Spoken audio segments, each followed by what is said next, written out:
live from Kenya with Kelis on her 150 acres, soon to be 300 acres of land. And in the background, you see this is actually a volcano. Very rare, little known fact. So, Kelis, where exactly are we at right now? Okay, so we're in Naivasha. We're right off of Lake Naivasha. And this is Mount Longonot here. Behind this property, on the other side of the mountain, is the National Reserve. This is all privately owned land here. And it's great, yeah, because as you see, all the animals are free and they're running wild, and we're farming, and it's dope. We're building a little community out here. Yeah, talk to us about the intent, right? We just walked and saw the farm, saw some red onions, some yellow onions. Tell us about what's happening here and what's going to be coming. Okay, so my plan is to do an all-sustainable luxury retreat, like a resort. So along with the farming, doing agriculture, but also having a wellness space so people can come and spot up and relax. We'll have a fine dining restaurant, we'll have bungalows. It's all just about being one with nature, being out here and trying to keep it as part of the ecosystem as possible and just making it all go together. So what I learned in California, I'm bringing here, and I'm learning so much. Like I was telling you, I've learned so much about farming and just how to keep everything sort of as natural and using all the natural resources with the animals and all of it. So it's been great. So we're going to have the detailed sit-down conversation, but I thought it was important to give people a visual. So on this land, tell exactly what's on this land. You got farming, you got exotic animals, you have, like, what's does all encompass? Okay, so yeah, we've got farming right now. We're farming onions. And then we've got wildlife, so just working with all of the natural resources. We've got giraffes and zebras and elands and impalas and all kinds of stuff. Sometimes you'll get blessed with an elephant walking through, and the giraffes are hanging out. So it's great because even like the Lake Naivasha, I think like December, January, you'll see it covered with like flamingos, and we get all kinds of owls and ostriches. It's incredible. It's literally like God's country. Alvin, what's this mean for Africa? Like, to actually, for people to visually see things that they might not have an idea even exist? I think we should just travel more. East Africa, West Africa, Central Africa, there's so much to see. I just think we should also be more educated about what's going on in the world right now. Like you said, we have wild animals. The EYL. Endangered species, but I just really want Black people to work together more, just understand that like there's so much happening and we have to really travel and just not be afraid, This was just over a year ago that we started having this conversation, and everyone's out here doing research, and this is going to be a beautiful project, and I want people to just pay attention and, ask as many questions as possible, but also be a part of it. That's it. Yeah, we're looking at a lake in front of a volcano.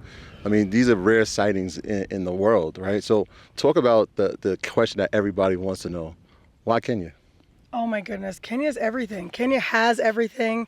It is the hub of East Africa for technology and finance and obviously agriculture. It just has everything, and it's got kind of the best of all the world. So you can be completely far away, like in rural plains like this, or you can be in Nairobi, which is a bustling city with great restaurants and shopping and things like that. So it's amazing. I think that for me, the takeaway is always like, as the diaspora, like wanting people to see that like it's super safe and you can invest money, you can be here, you can live here. I live here, and it's just got all the things you need.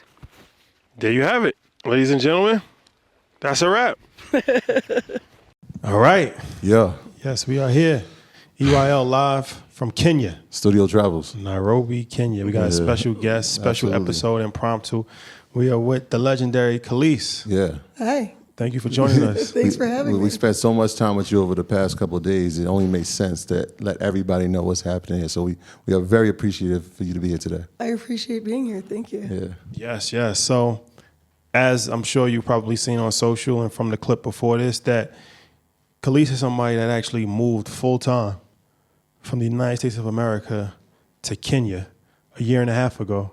And that's a story within itself. But since then, you've purchased a bunch of real estate.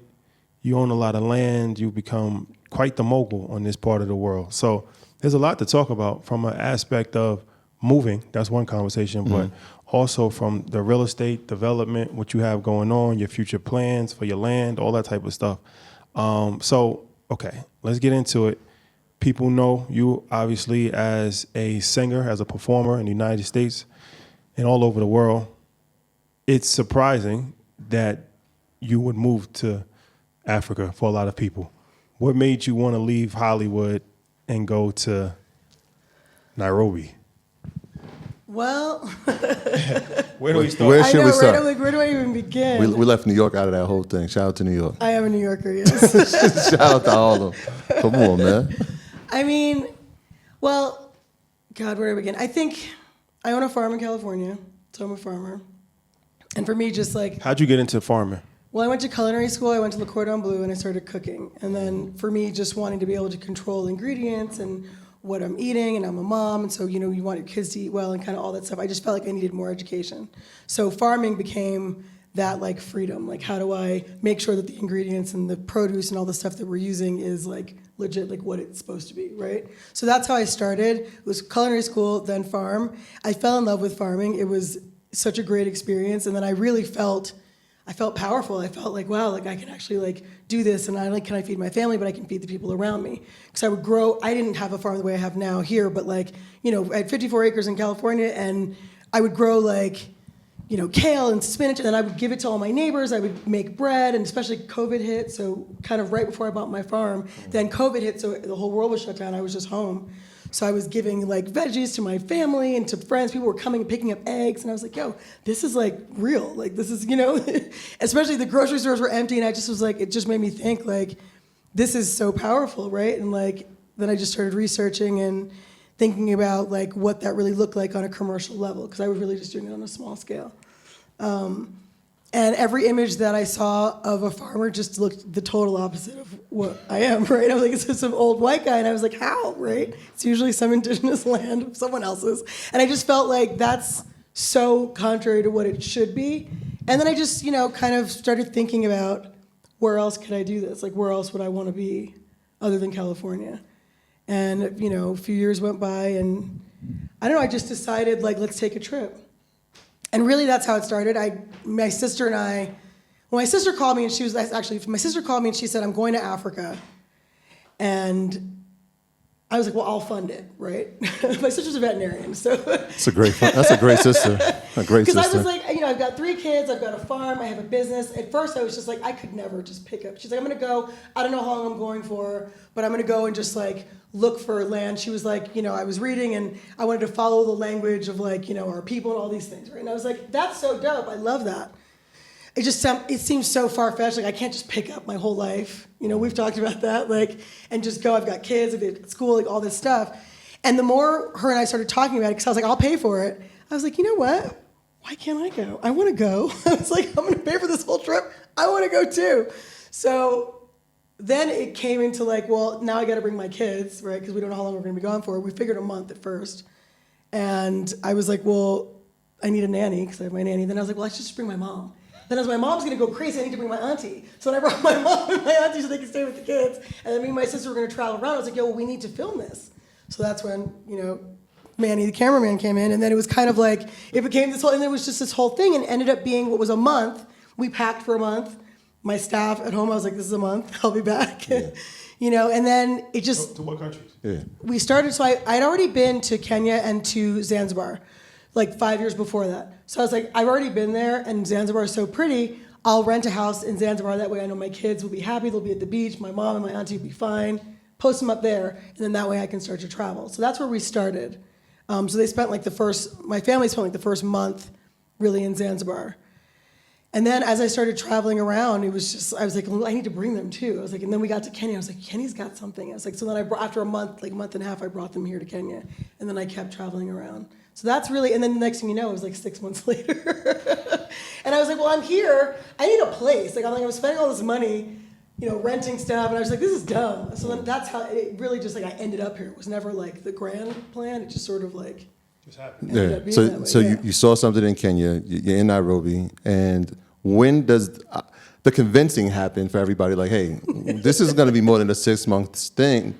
And then the next piece is, all right, I was doing this in California. I potentially can do it here. How did that process work? Well, Initially, we came out here, I was looking for land, not really just knowing what for even, or like, just was like, let me get an idea, right? Ever since I bought the land in California, it changed my life, and I was like, I love this. Everywhere I go now, I need to be standing on land that belongs to me, right? So really, it was like, where does it make the most sense? Just thinking about like laws and what the culture of the country is, what the religion is, kind of all these things, right? Like, where can I really, really be, where it's not so different, but yet where I'm getting all the benefits of being on the continent. Kenya ended up being, as I started traveling, even though Kenya was like the second place that I came, second or third country that we came to, every property I saw after that, I kept comparing to Kenya. I'm like, well, they don't have this, and the kids would really, they're not gonna have that, and how am I gonna, kind of all these things, and everything just kept coming back to Kenya. So Kenya really was like, before I even knew that I was going to get the land here, it was like every country, like this place had everything, right? It had all the things that I felt like I needed to live like a normal life that I'm used to living. Normal being what I'm normal, my normal, right? And it just kept coming back to Kenya. Then it was like, okay, well, damn, now I need a lawyer. Now I got to figure out how do I not get taken, or how do I make sure that I'm doing service to the land that I'm buying, and kind of all those things. Because I really, like I said, I came out here with no friends. I had nothing other than the people I brought with me, and I didn't really know what was allowed even, So that's a big thing, and a lot of people have horror stories. Right. Or they buy land from somebody that already owns land, or they might have got swindled. Or, all right, so you decide that you have a cultural connection, you like the vibes, it's modern, so you decide, okay, Kenya's the place I'm going to stay. But then, like you said, now you have to actually invest and buy property, Right. and then figure out, how you're actually going to live. Right. How'd you do that? Did you have an advisor? Did you hire somebody to walk you through how to do this? Or So before I came out here, really just so willy-nilly, I just started Googling, looking at real estate people, right? And just sort of whoever was the most responsive and seemed the most made the most sense, just talking to them. I was like, okay, well, let me do that.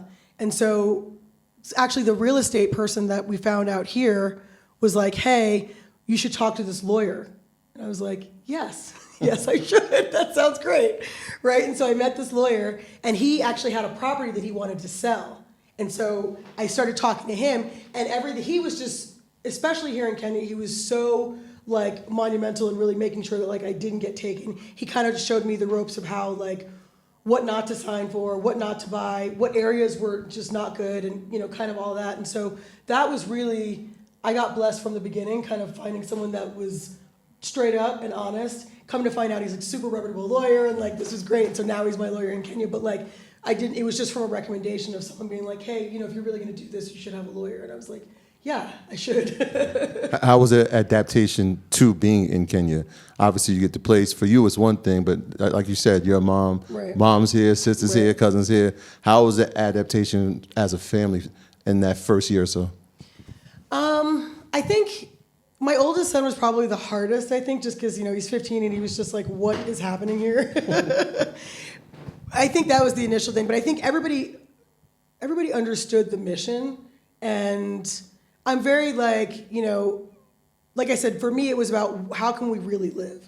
So it wasn't we came and it was so foreign to, you know what I'm saying? It was we were in a great apartment, and it was we were going and doing the normal. So no one was it wasn't such a bad culture shock at first where everybody was like, what is happening? This is so different. I think it was more so just when people started realizing that we're staying. My oldest son was like, wait, hold on.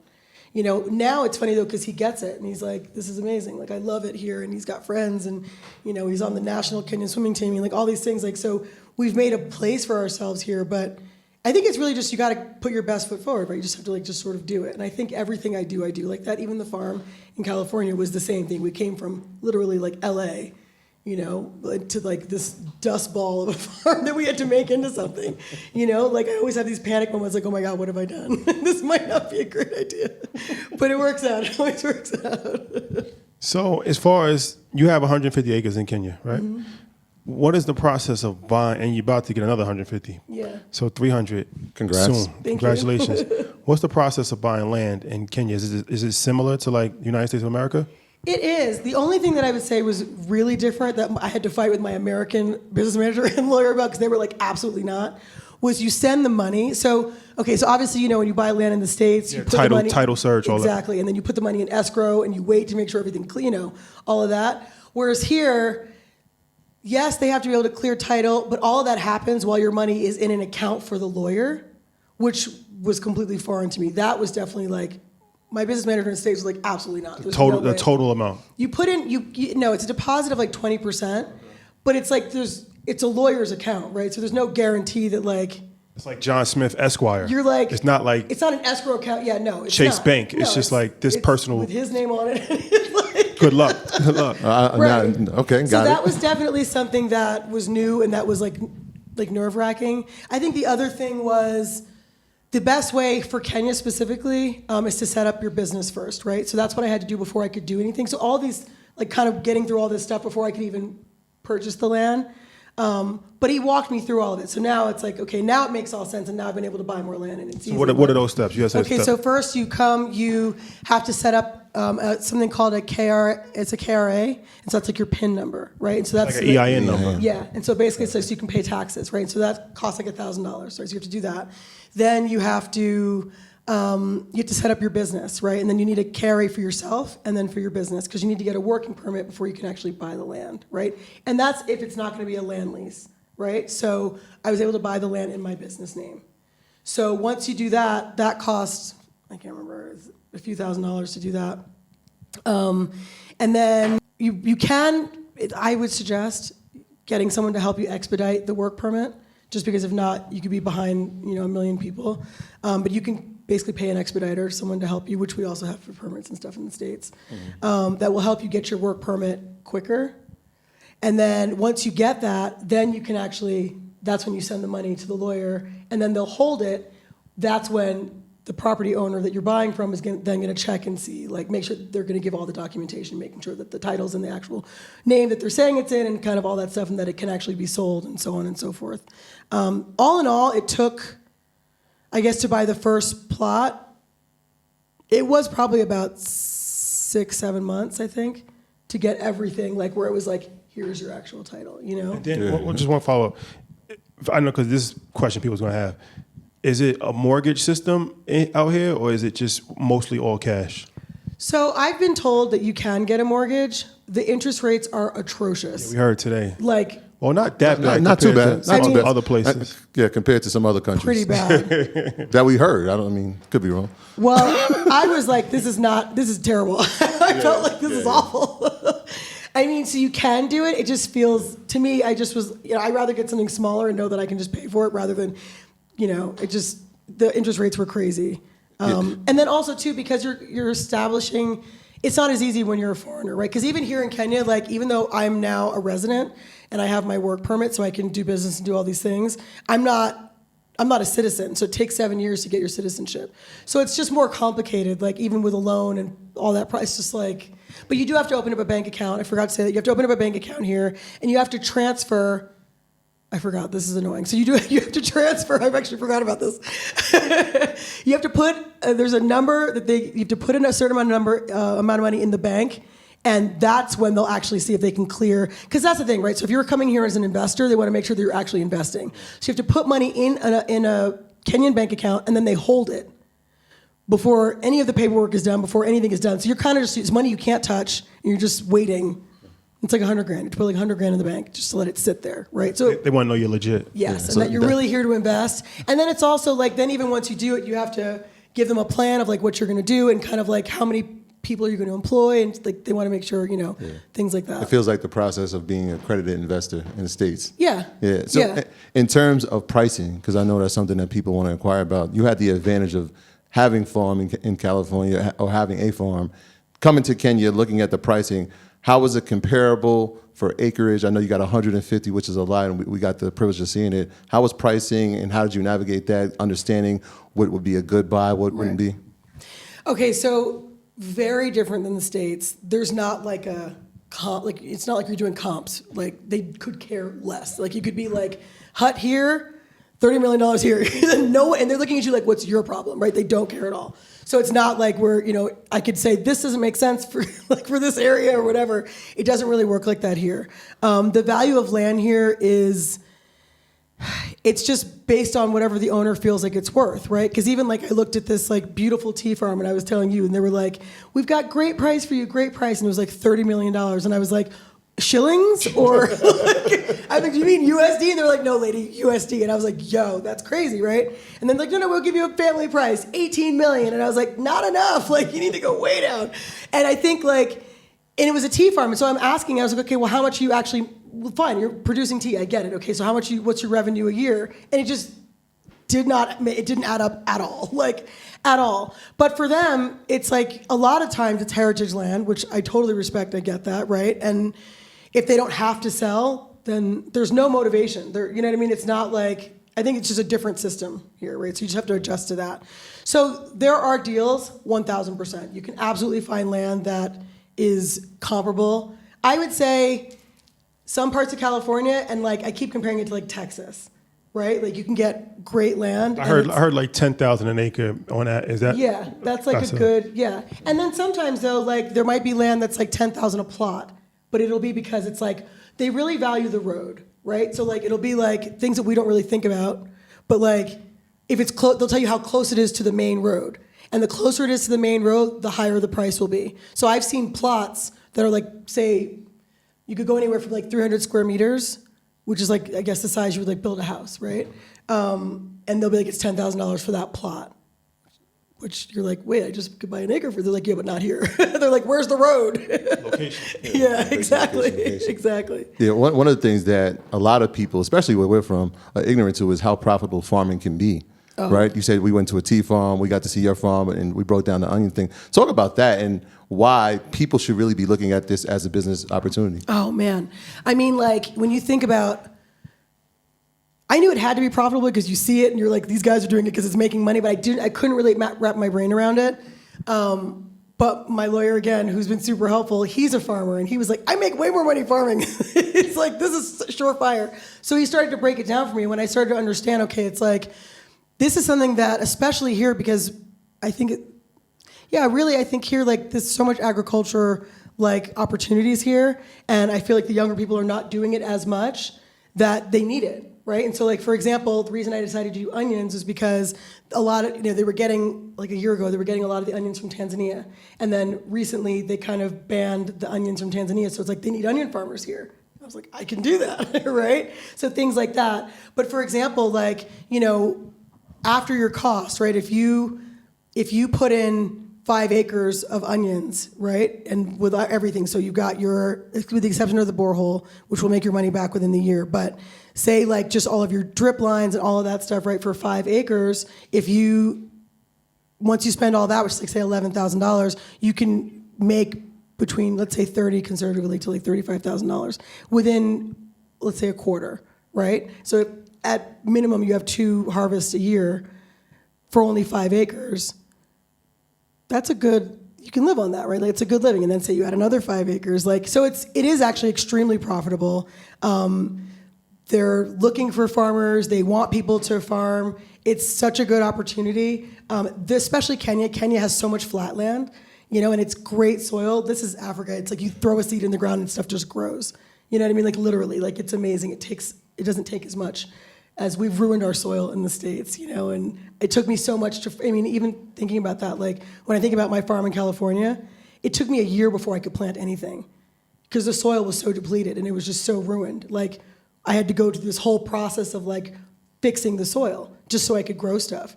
Whereas here it's like, I could put anything in the ground. Or like, oh, look, it's a tree. You should see my backyard right now. I live in an apartment. My backyard is like a jungle. I've been here a year, right? So I have banana trees that are like literally like 25 feet tall, and like I had to cover them to keep the monkeys from taking all the fruit. It's amazing, So it's just to show the difference, like. So I was going to ask you, what is the process of actually setting? Because buying land is one thing, but having an operational farm is another thing. You got to like have an irrigation system. Mm-hmm. You got to, I'm assuming you got to plant the seeds. You got to have people that's working it. You got to have pesticide control, perhaps. You got to put the fence. Like, I think people don't understand how complex farming. They look at farming as something that's like, especially people from cities, right? As something that's like backwards, right? Or something that, but it's like it feels like a step back. People don't associate technology with farming, but that's like the first form of tech. Absolutely, is farming, right? Absolutely, and like I said, it's also real money, right? Like it's real money, and it's also like when you think about like food safety and just like no matter what's happening in the world, if you're farming, you've got this. Honestly, like. only thing that's your enemy could be the weather, right? But even that, like there's safeties that you can take to get around that. I mean, I think like for me, like buying all this stuff, one thing I have to say is that like, especially in the farming areas, people want to work. So it wasn't even hard. Like I got an agronomist, and these are people with like full on like degrees in agronomy and like farming and stuff that I was just kind of like fumbling through it. Like they really know what to do, And so I ended up finding someone. It was it's just random, like because Naivasha specifically is a farm area. So like my car broke down, and I was talking to the mechanic, and then he was like, "Well, this guy's a good agriculturist. Like he's a horticulturist actually." And I was like, "Okay, cool." And then I talked to him, and I was like, "Well, who can I have help me like really do this?" And he's like, "Well, I know a guy." And then I just like WhatsApped him, and he was like, "I'll be there on Sunday." I was like, "Great." But it's also like you have to talk to people. You have to like some people are not going to be as good. You just got to kind of get out there. You can't be afraid to speak to people and kind of figure it out. It is something you have to learn, right? Like I'm still learning, but it's totally doable. One thing I will say too, different here than anywhere else, people are so willing to help. They're so willing to help. I was gonna go there. I mean, they really are. And there's like no dumb questions because I ask tons of questions, and they're just so willing to help, and they don't want you to mess up. Do you know what I mean? They're like, no, that's terrible. Don't do that. And you're like, oh, okay. I was going there because as you were talking, and we spent a few days together, I'm thinking like, you're really knowledgeable in this. So there's been an education process. But even when we are with our drivers, they're knowledgeable about everything. Yeah. How has the impact of the locals had on the process of you saying, all right, I've got this acreage, I want to add more. They gave me some ideas. I'm going to add this. Wait, how do I power this? This might be a new idea. How much has the impact it had on you? So much. I mean, when you think about even moving to a place, right, it's like the people. That's one of the first things that I fell in love with here was the people. I'm like, these people are loving and caring, and they care, and it's just from the top to the bottom. Like you could be in the mall, bump someone, and just how that interaction goes, to really needing someone to be like, I need help. I don't know how to do this. Help me. Do you know what I mean? Like it's so different culturally, I think, from that perspective. It's like welcoming, right? It's warm. And I think too, like what I really appreciate and what's made this so feasible is that there is a process. Even if it takes a long time, it's the same. They'll be like, no, this is what you have to do. You got to do this. And so when everyone keeps giving you the same answer, you're like, oh, okay, you're not being taken for a ride. It's like, this is how you have to do it. And so then it becomes like, all right, well, this is the way to do it. This is how we do it. And they, like I said, what you don't know, people will help. And even, I'll talk to random people. They're like, did you plant this? And are you putting this around it? And, oh, no, sister, you got to put baking soda. And I was like, I did hear that. And they're like, yeah, put baking soda if you don't want those. But, little things like that. And you're just like, oh, okay. But they're always willing to help. So it makes something that could feel really daunting and new, it makes it easier because it's not like, it doesn't feel like crabs in a barrel where everyone's just like, fighting to win. It's like, they're like, we farm, it happens. You can't drive up a road in Kenya and not see someone selling some fruit or vegetables or something, right? Like there's so many things. People are they're farmers, and so it's great. Like you learn a lot just by regular conversations, I feel like. So what's the hardest part of farming, right? Even from you learning in America to now having a farm in Kenya, like what is the hardest? Dealing with droughts, keeping animals off your farm? Like what's the hardest part that you had to figure out? I think I keep saying that like my farm in California was like my like training ground for this, right? Because it was smaller and I had major pests there too. So like it's just figuring out like, okay, what am I dealing with here? I think water has been a challenge. Like the rain borehole. or irrigation? No, rain is great. It rains so much here. I think getting like the borehole system, like that system is so new. What is that? So a borehole is like a well, right? So it's basically they're digging into the ground and well, first you have to get like a water analysis to see if there actually is water there, right? So you'll pay someone to come, then you need a geologist to check and make sure, like, see what the rock situation is. And a lot of people will say, oh, you don't need that. I did it because I just was like, I need to know like what's happening. It is an extra cost, obviously. But you need to check like if there's water there, and then you need to have someone come. And what I learned was someone will tell you like they can do it for cheaper, but you don't really necessarily want that because then your borehole's going to break down. And so essentially they come, they check the water, and then they have to dig down between 200 to 300 meters, and then they put the casing in there, and then you've got this pump that's going to bring the water up. It's like a well. It's like a well. Yeah, it's like a smaller well, essentially. And it pumps up. But what is the purpose of that? To keep the crops? It will to irrigate, and also because even if you're going to build a house there, you need water. Right? Because a lot of the land that you're going to buy is rural, right? So there's been nothing there before. So you need to make sure, because a lot of land, like I was about to sign papers on this other land, and the guy was like, you should just check.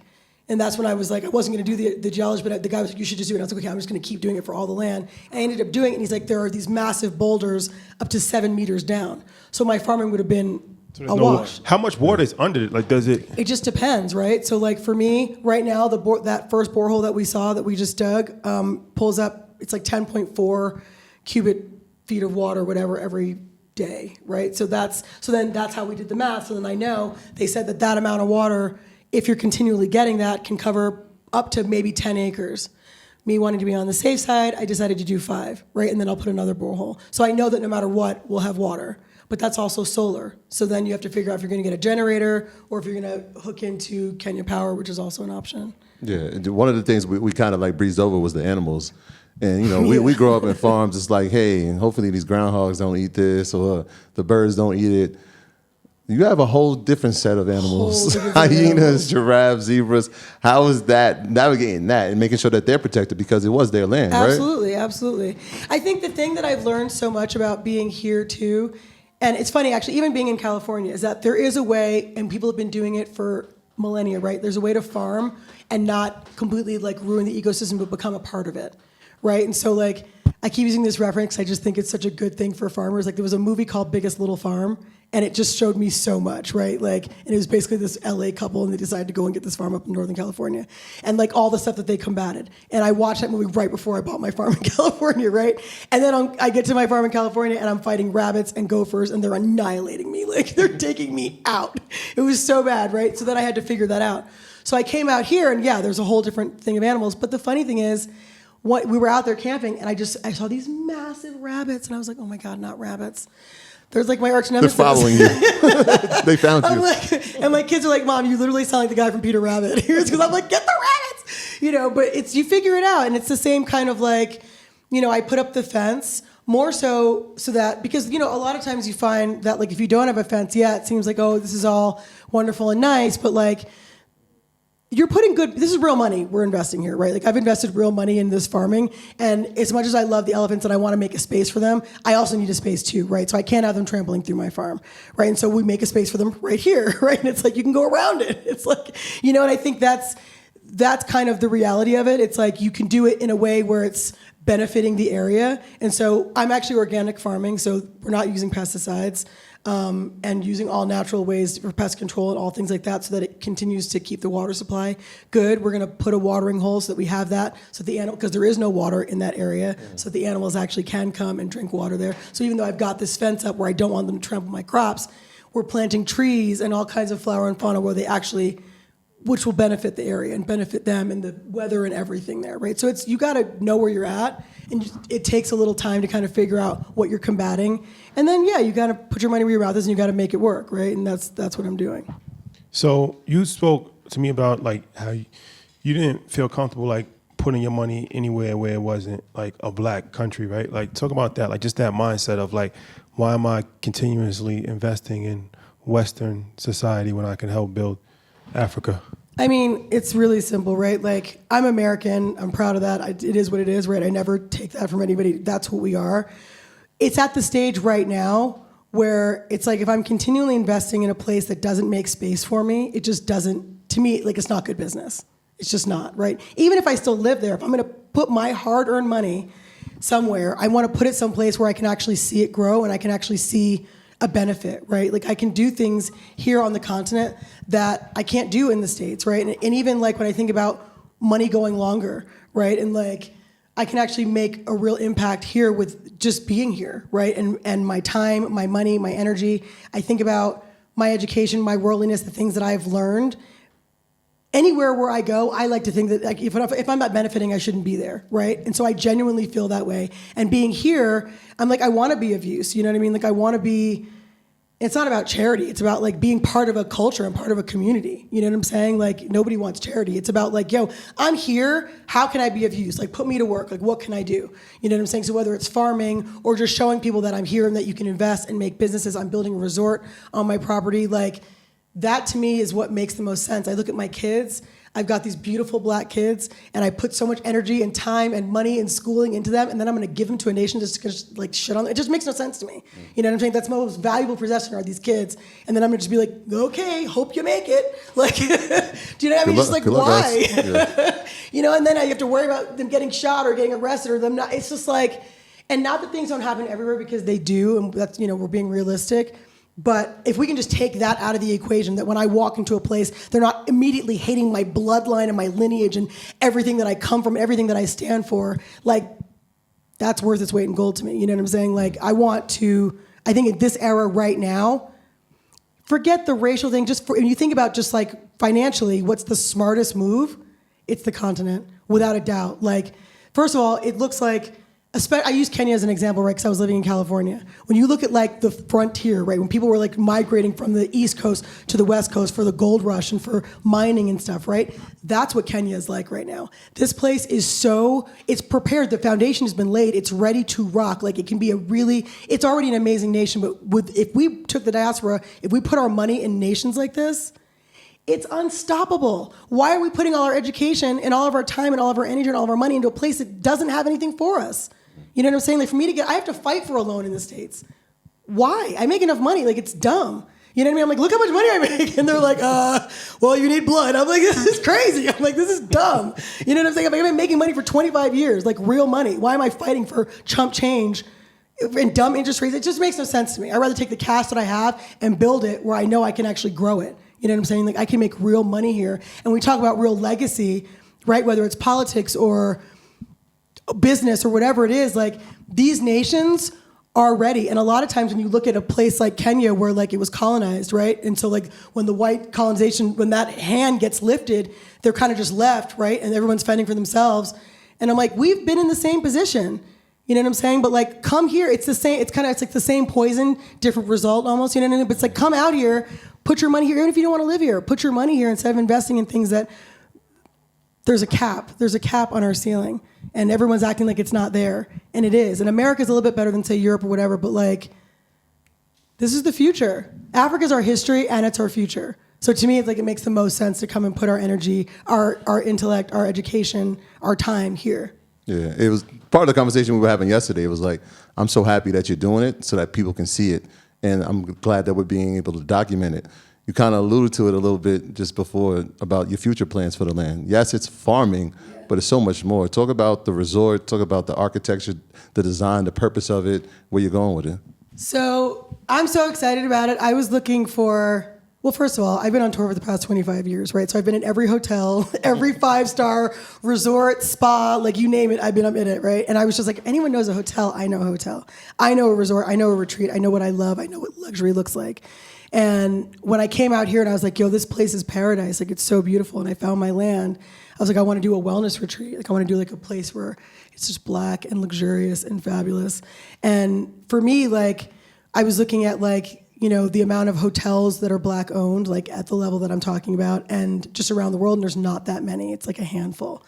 And I feel like the reason I was traveling around East Africa and I kept traveling, I've been acquiring land throughout East Africa because I want to be like a hotel group of just luxury, a black brand of just fabulousness. And like, so that's why we've got Rwanda and, you know, Tanzania and Kenya. And I feel like the diaspora needs a place to go, right? Like, it's one thing to like, you know, a call to action, but like, where do we stay while we're acting? You know what I'm saying? Like, where are we eating? What are we doing? Like, you know, where are we decompressing and kind of all that stuff. And so on a small scale, I want to start there. Like, that's the plan, is to do this like wellness retreat of like, food is medicine. I'm a chef by trade and a farmer now. And so, yeah, wanting to be able to make food that's like, we don't talk about it enough in our culture, right? You look at like black Americans and it's like the highest rate of diabetes, or women it's just like all these issues, right? Which doesn't really make any sense. We're like, why is this happening? You know, like we all live in the same country, what's going on here?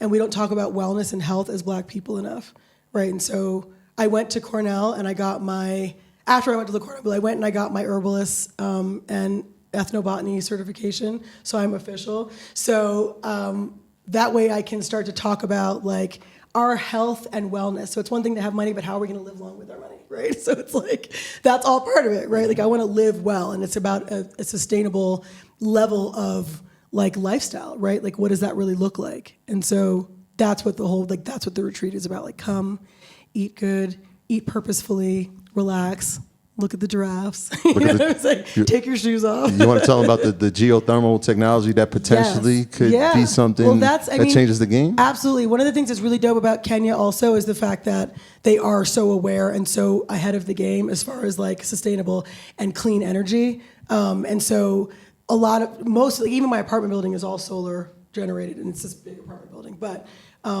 where the property is, it's right at the base of Mount Longonot, which is where the geothermal, like they have a whole geothermal plant. And so the next step is to see if we can power the entire property with geothermal energy, which is just clean and sustainable. And yeah. So, and then was also, you had mentioned as far as the farmland, right?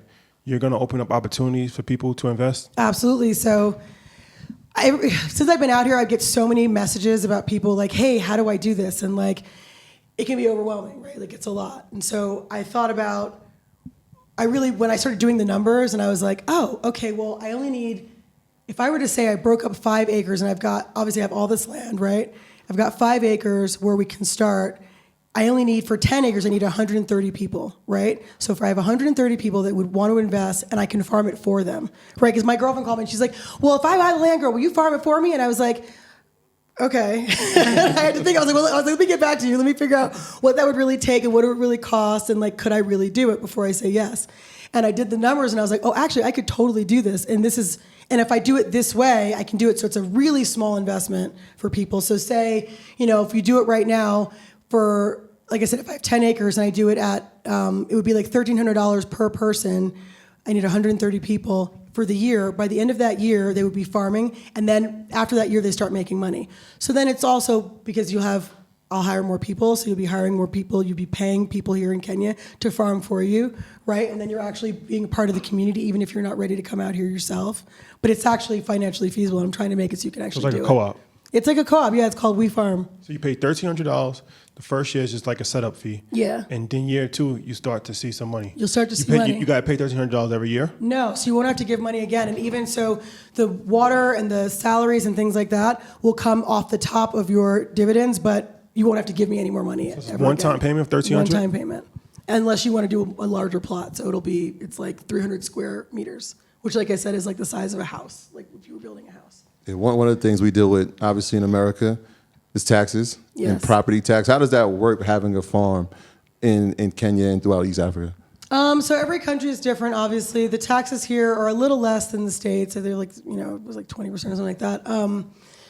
But I mean, yeah, it's like anything else. You got to pay taxes, right? You do it, but it's it's doable and it's all legit, and you can see it, and that's why you get your KRA, your PIN number, and you just kind of start to do business like that. I think the other thing is when you start hiring people here, like there are cuts and things like that because they want you to hire locals, and so that's been a big incentive just to because I'm thinking in terms of benefits, right? Everything you're doing here is clean. Obviously, when we have clean energy or we get an EV, there's rebates and there's discounts for doing that. Similar, even and I was talking to a friend earlier about it, really just talking about like even if you plant trees, right? So you get like carbon credits, and so like every little thing counts, right? And so things like that. So with a property my size, like we're gonna be planting tons of trees, right? So you let them know what you've planted, then you get carbon credits towards which is just another tax break, which is great. So things like that do exist, and it's just about getting in there and figuring out like, okay, well, how many people am I hiring? What is it going to cost me? How many dependents do I have? Versus like Americans that are coming in here and working with its family or whatever. Kind of all those, you break that down, but it's doable, and it's easier than the States to be from that perspective for sure. You still have to pay tax in America too? For money I make in America, yeah. Not for money you make here? No. So, from an aspect of people that's looking to move to Africa, any country, there's a few things, right? Let's go through it. Schooling. Yeah. That's a big thing. You have 3 children that are young, right? 1 teenager and then 2 younger children. Talk about your experience with bringing children out here and interrupting their schooling, interrupting their social circle that they already had, enrolling them into a new social construct and school. Okay, well, I may not be the best person for the conversation. I'm not big on the system to begin with, right? So the school system. I am not. I just never felt like it served us, and so for me, it was always adverse for me. My kids have been on tour with me since they were born. So my system has been a little bit different. What I will say though, in Nairobi specifically, there are great schools. Like there are great schools. And I know this really just because my neighborhood, like where we live, my kids who I set free every day and they just go and run wild with all their little friends, they all go to schools in the neighborhood and they're just bright and smart kids and they're all, it's like, it feels like America in the sense where like no one's behind. They're actually way ahead. Your kids are homeschooled. My kids are homeschooled. But that's a conversation too, because a lot of people in America want to start the homeschooling process. They're similar to that. But so that's interesting because you talk, one of your children is getting homeschooled by artificial intelligence. Yeah. How's that working out? Well, I was skeptical at first, but my older kid was in such a good program and it didn't start at the age that my son is at, so I needed to find something that I thought was comparable. And it's amazing, honestly. What's great about it is that the AI system, it's a new system. It's called Fusion Academy, but basically it's a new system and it adjusts to according to like what he's learning and what stage he's at. So it's never just like brushing past something and be like, okay, we got to get to the next stage. It's not rushing him into anything. So if he's excelling in writing or reading, he could be in 5th grade, even though should be at a 3rd or 4th grade level, right? So it's not holding him back. It's accredited. And then it makes it so that we can travel and I can move and they can see the world. And to me, it's been the most amazing education. My kids their passports are crazy, right? Like their passports will rival anybody. They've been all over the world. I can dip out to Thailand. I can go to, like South Africa. I can go to Egypt. Like we can do whatever we want and it doesn't ever interrupt their schooling. To me, homeschooling is it's 2 hours a day. The best. The AI. He's 2 hours a day. The Which really, if you look at real school, like the kids are in school doing nonsense for most of the day. It's like recess and playing, and it's like, what is happening here? I was a teacher for 14 years. Right. A lot of time is wasted, though. A lot right? of time is wasted. Yeah. It's true. It's true. Education is important. I'm glad you both spoke about homeschooling. The other thing that's important when people want to move is healthcare. And I think people really don't understand how powerful Kenya is and the role that they play, especially on the continent in healthcare. Give some information about the level of excellence that is provided here. Okay, I'm so glad you brought that up, actually, because I didn't really understand it, and we have such a negative connotation to the continent. We were like, we've been so fear-mongered, right? So just to put it in perspective, okay, so again, my lawyer, who's out here, he's a very successful we gotta man. meet this lawyer. He's great. You actually should meet him. He's really fantastic, but he's great. But he was telling me that his mother or grandmother got very ill, and they were terrified, so they brought them to the States to get all the medical help that she needed. He said when he brought her back, he was so appalled because he was like the amount of money that he spent, the effort, bringing this woman back and forth who was already ill. He was like, when he went to the doctors here, they were going to do the exact same thing. And she ended up doing the second round of chemo and everything here. He said it was exactly the same. Their facilities are exactly the same. Since I've been here, I've had an MRI. My sister actually is having surgery this week. My cameraman had a root canal. Like literally, Kenya has some of the best healthcare. It's cheap. It's great. The doctors are fantastic. It's different. Like for me to walk into every hospital office and talk to a black person who's going to talk to me and not talk to me like I'm stupid. I've had more diagrams drawn for me. They're like, let me draw it for you. Let me help you out because you're not getting, like, it's been so, it's just, there's a sense of peace and it's actually like, it's really good healthcare. And quite frankly, around the continent, people travel to Kenya and South Africa. That's what I keep hearing. Everyone's going to South Africa or Kenya to get healthcare. So Kenya has really good healthcare and it's like really affordable. Like my MRI cost, I think it was like $40. So you have health insurance? No, or not just pay here. out of pocket? I pay out of pocket. It's so cheap. You can get health insurance here. You can get it here. It exists. It's so cheap though. Like when my cameraman got his root canal, he said it was like a full root canal. They did the x-rays, like the whole thing. And the office is really nice. I think what he said was like $200. That's a different system because most Americans are not used to just paying a doctor, right? They're used to paying health insurance, but we know how expensive that can be. Well, the other thing is like I can text the doctor and be like, "Hey," and he answers, and they answer like, and there's just a certain sense of like pride and like. I think a lot of times I feel like in the States everyone's so kind of jaded and you know what I mean, like just they don't care anymore. Here I feel like there's such a sense of pride. Like he's like, I'm Kenyan, I'm a doctor, and I will help you. And you're like, thank you. Who was telling us about when I think it might have been in Rwanda where they were saying like the doctor come to your house? Literally, I've had doctors come to the house, like for sure. Like when my little one had a fever, like And they're just glad and happy, and like, it's just it's so different. But healthcare here is actually really good. And I was skeptical just because of what I'd heard, just nonsense about Africa, right? And you're like, well, what are you going to get? And it's legit. Well, another misnomer when it comes to Africa, like even when we started spending a lot of time going to Ghana and stuff like that, it's starting to break now. But for a long time, people in America, right, Black Americans, they were like, well, they don't want you in Africa. They're not going to treat you well. You're going to be accepted you're going to be treated like an outsider. That's an ideology that has permeated throughout America, different parts of the world. How has that been for you? I'll be honest. First of all, Kenya, to me, I feel like out of a lot of the countries and Ghana, I will say actually, are the most welcoming. Fact. Where like, no, for real, genuinely, it's true. Where but there's a reason though, right? It's because they know, they're aware, so they understand the history. Like you'll go to certain countries and they're like, we don't know what you're talking about.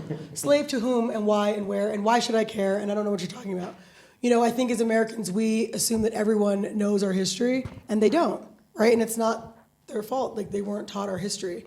So while we walk around with this, like, chip on our shoulder, like, this has been terrible, and you guys should know that it's been terrible. And I'm here because I no longer deal, and they're looking at you like, what is that chip? What is that about, right? So that has happened. They don't know what's going on in America. They have no idea. And they don't know the history with Africa. They have no idea, and then all they see is TV, and they see us rolling, right? And they see us ball, and they're like, why are you mad?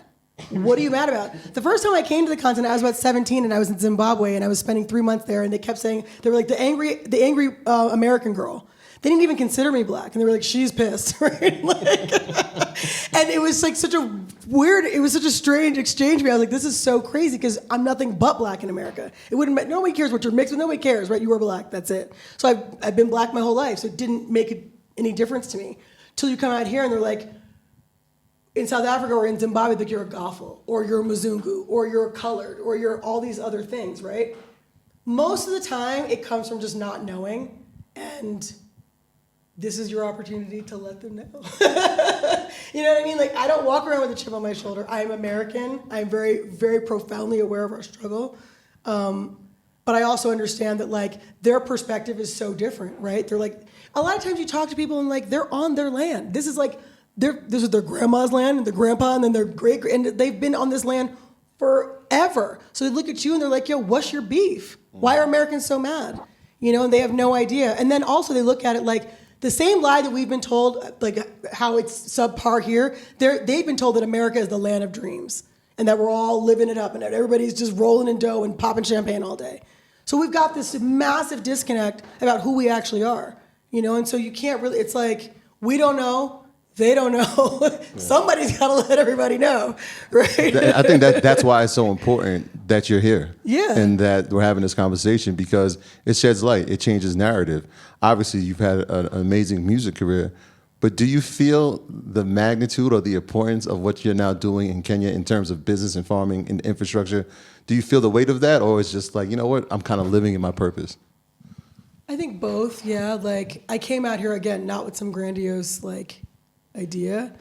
I started documenting it because every time I went anywhere, I was like shocked, and then I felt dumb. I was like, I've traveled so much. Like, why do I feel so ignorant? Like, this is crazy, right? Like, I've been around the world. Why does this feel so new? And I would be like, film this. I'm like, this is beautiful, or this is amazing, or this is delicious, or look at this lady's outfit, or whatever it was. I would be like, I wanted people to see it. I was in shock and in awe. And I felt like if I was, then the rest of my people didn't know, right? Like, I'm like, how did I not know this, right? Like, how did I not see this? So I didn't come out here like, I'm going to show everybody, like, I will lead you. Yeah, it couldn't be further from that. It was just me trying to figure my own shit out. But once I got here, and then Kenyans specifically love TikTok. So, like, people were coming up to me and they're like, yo, I saw what you're doing on TikTok. I love it. And that's when I started to realize that people were even caring, because I'm a Black American. I think in Black American terms. So I'm always thinking about my folks back home, right? I'm like, I want to show my people back home what's happening, right? And like, it wasn't until Kenyans and Rwandans and Zambians and people were like, yo, we love what you're doing. Like, I see this. This is so good. That's when I was like, oh shit, this is like a real thing. I'm like, okay, this is like a responsibility. Like, it didn't hit until it hit, So from a travel standpoint, I know you've been all over the continent. What's your top 5 places that you've been to, and why? Kenya, obviously. Okay, so Kenya is the metropolis that has everything, right? Literally anything you want to do, families, kids, you want to go out, great cocktails, it's here. Like beauty and safety and kind of like, you know, just order, Rwanda. Partying and like just acting a fool, Uganda. It's got a great nightlife. Let's see, Zambia and like Zimbabwe for just like natural wonders. You're just like, wow, this is insane, right? You've got like Mosi Otunya, also known as Victoria Falls, which we will not acknowledge that name, but you know, the waterfalls and like you've got, it's just like so amazing. You feel like you're like one with nature at all times, right? Just absolutely stunning. Of course, Ghana. Wow. Food. I was getting there, Whoa, first of all. Relax your body. It almost felt... Relax your body. So Ghana has some of the best food, I would say, on the continent. I'm with you. I absolutely feel that way. In the world. Yeah, it does. And it also feels, and I will say this, being that I'm like Caribbean also, it feels the closest to home. Same. Like nothing there felt like What weird part of the or Caribbean? foreign. My family, Puerto Rico and Barbados. Jamaican. So for us, I'm like, oh, I eat this. I was like, okay, I do this. I can make this. I got this. This is delicious. Very similar. This feels like home. The people also are lively and loving and warm. One of them not so much right now, but the rest of the country is great. I mean, also too, I think being like, you know, I have so many Nigerian and Ghanaian friends that like it also just felt really like home. It felt so like nothing felt foreign or different or like, you know. What about South Africa? Okay, so South Africa. Here's the thing. I never pull any punches. I always try to be honest. South Africa, Cape Town specifically, is one of the prettiest places on earth. Fact. It's very white, so that doesn't feel like Africa to me. So the reason why I moved, everyone's like, why did you move to Cape Town? It's tempting. Super tempting. It's super tempting. I'm like, I can just put my money here. But then I'm like, okay, I'm playing myself. So total hypocrisy, right? So, but it's like gorgeous, right? But it's like they always take the best stuff, right? It's like it's just like you got beach, it feels like California in the sense where it's like you could be up in the mountains in snow, you could be on the beach in crystal clear water, you could be at the wineries. Like Cape Town's just stunning. Joburg has a lot of culture and a lot of vibe. It's just not the safest. But like music, when I think about like for me as an artist, like every time I'm there, I'm just like the music is like electric, right? So there's that. Zanzibar is beautiful. I personally, now, I prefer Diani and Mombasa and like the whole coast of Kenya. Just as far as like safety and cleanliness and like it's the same water, it's the same Indian Ocean, the same beach. But yeah, I mean, I think that was the hardest part about buying land was like every country has something so dope and special to offer, right? Tanzania is robust and lush and it's just like so much greenery everywhere, right? Everybody has something to offer. Yeah. So really you just got to pick a place, just put some money in it. I mean, when you named the top 5, it's interesting. We met in Kigali last week, and I'm thinking to myself, what is the strategy when you're trying to invest? Is it that I'm looking for the greenery? Am I looking for the education, healthcare? What are the things when you're looking to say, all right, here's why I want to buy land? Because I know you got land in a few countries. Yeah, I think it's like you got to figure out what your priorities are, right?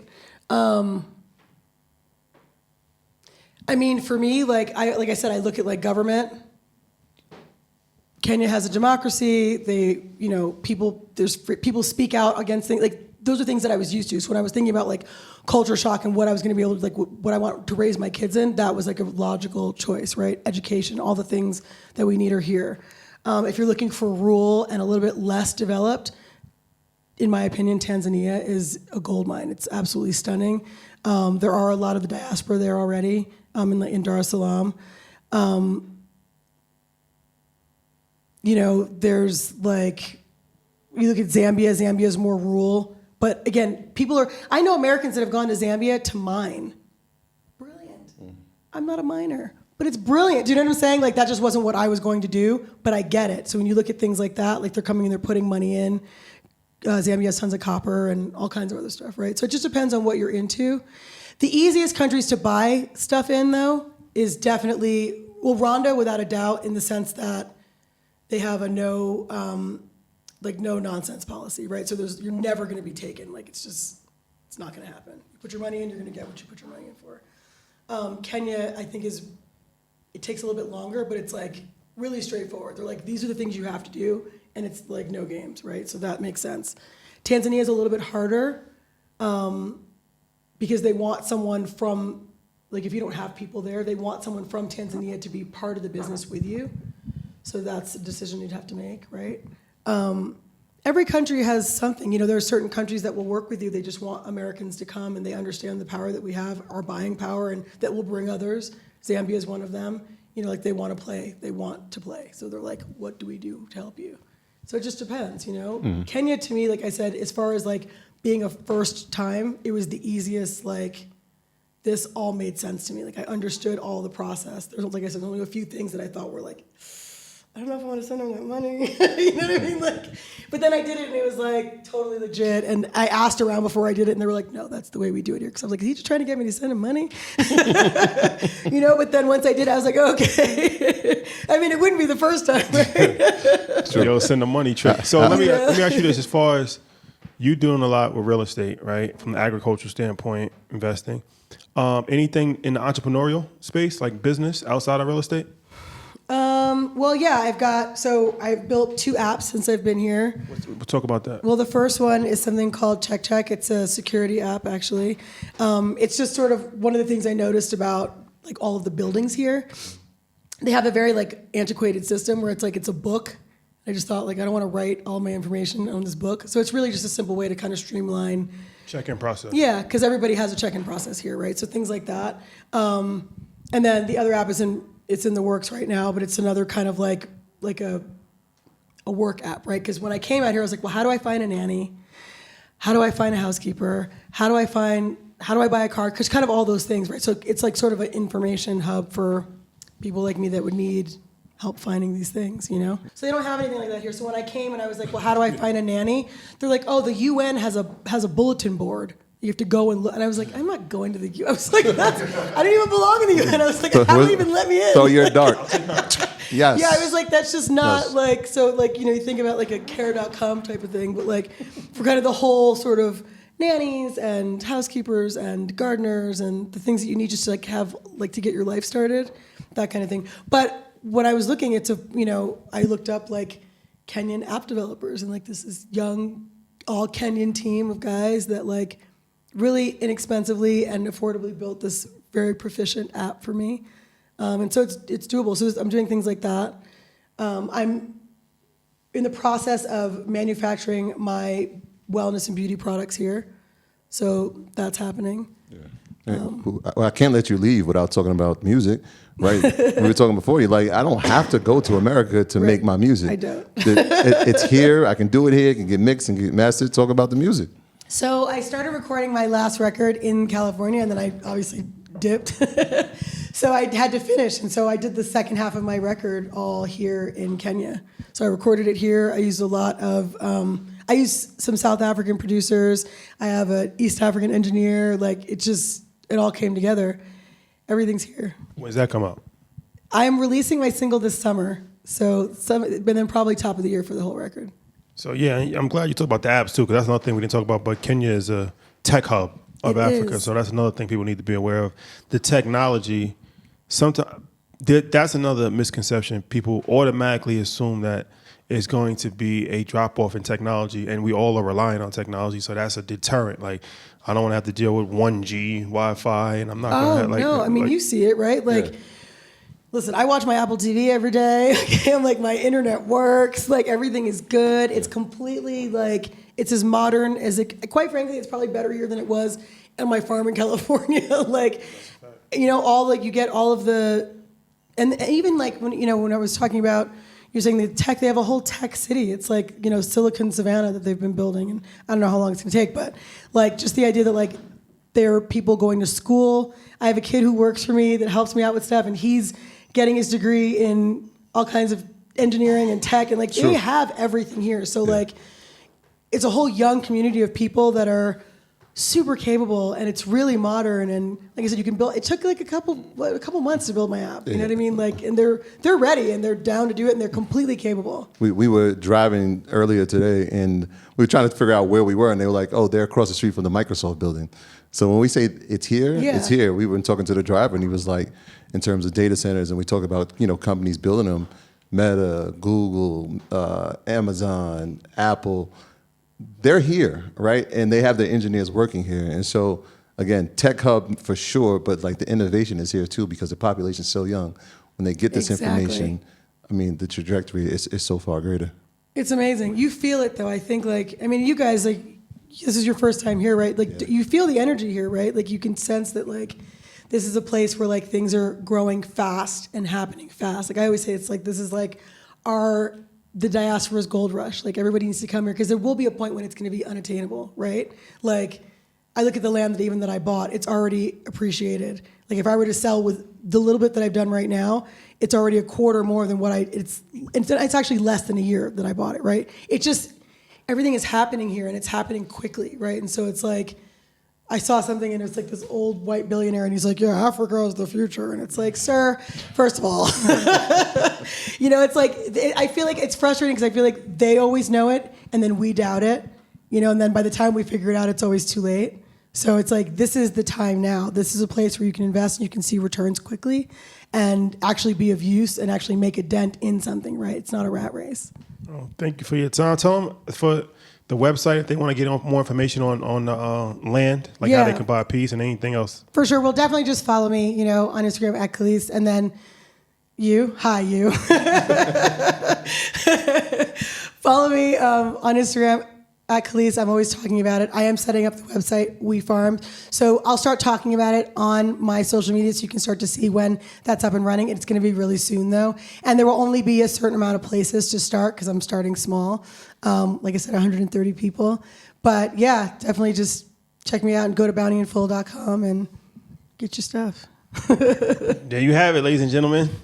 A wrap on the set, live from Kenya. Yeah, shout out to the producers, the production team.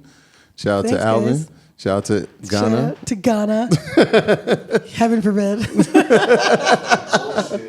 Such a hater. Somber City. Somber City. Love Ghana. The great connector himself. We're in Kenya right now.